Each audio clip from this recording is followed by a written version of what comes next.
Hey, my friend, when you land on a sales page, what do? You scroll to the bottom until you see the price, don't you? And I think that has most of us thinking that price is offer and that that's the most important thing on your sales page. But in reality, it's not. It's a necessary thing, but it's not the most important. There's lots of other things that go into making a sales page impactful and making it convert, which is the ultimate goal for those of us that are selling courses or products or services. And so today I want to talk through a couple of those things, and I'll be going through these more in depth at our webinar class, free class, master class, whatever you want to call it, Wednesday at 1 o'clock Eastern. If you're on our email list, you'll get that. If not, tag me and I'll make sure that you get a notification for that. We always think about what goes into our sales page in terms of how can I get them to buy, right? But what we're really trying to do is trying to help them make the right decision. Because if they're not the right client, if they're not the right person for this offer, then I really don't want them to buy. What I want to do is help to get them to the place that they can make the best decision for them concerning this particular opportunity, right? We all know about opportunity cost, whether we've ever actually thought about it in those terms or not. We know that when an opportunity is in front of us, there are certain things that will happen if we take it and certain things that might happen if we don't, right? And so what could happen if I take this opportunity? That's a potential benefit, the different things, but also everything that you say yes to, you're saying no to something else. And so if I say no to this opportunity, what is that going to cost me potentially in the future? If I say no to this opportunity, what else does that open up to? What am I saying yes to if I say no to this? And if I say yes to this, what else do I have to say no to?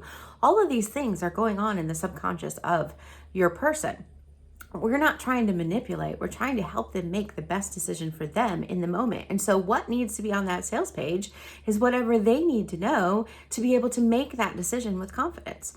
What problem are they coming to that sales page with? What problem are you claiming on that sales page that you have the answer to? What questions do they have? What objections are they bringing? Are you answering those objections? Are you giving them the information that they need? Because yes, the natural tendency is to scroll down until you see the price. But after that, the logical brain kicks in and we start thinking through, okay, can this solve my problem? And you need to be sure that on your sales page, you are solving that problem. It gets into a little bit of psychology, it gets into a little bit of human nature, but it also just gets into serving them well. Sales is service if you come at it from this angle.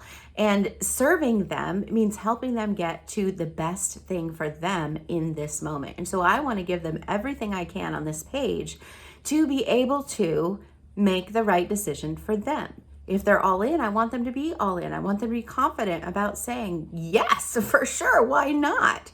And if it's a no for them, I want to be sure that they've got what they need to know this is not for them. And so those are two of the important things to keep on there is how do they know it's for them? This is for you if is a way we see it on a lot of pages, just that simple phrase.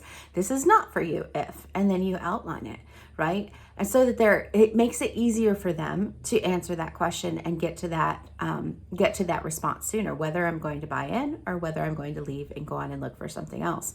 The other thing is it's easy for them to understand that, or it's easy for us to say, this works. I've done it. I've taught it, but that's you talking about your product.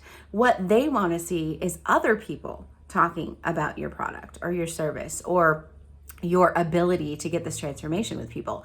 And so the more testimonials you can use, I don't want to say like have 100 of them, but you need to have some of them on that sales page because they're going to be able to put more confidence in you when other people's mouths are promoting you rather than your own words. And so think about that. Think about the questions that they would have. Use the testimonials that speak to those questions. What objections do they have? Think about the testimonials you can use that would answer those objections. I don't know if I've got the time. Well, do you have a student or someone in your program who also had that objection when they came in? What did they say at the end of the program? And really, a lot of our objections, the time, money, things like that, are not really the true objection. There's usually an underlying fear there somewhere. And all of this we're going to get into deeper on our class on Wednesday. I do hope that you'll join us as we go through what you need to have a smashing sales page. And we look forward to having you there at 1 o'clock Eastern time on Wednesday. If you're not on our email list, then message me so we can get you the email and know where to go to join us live for that live class.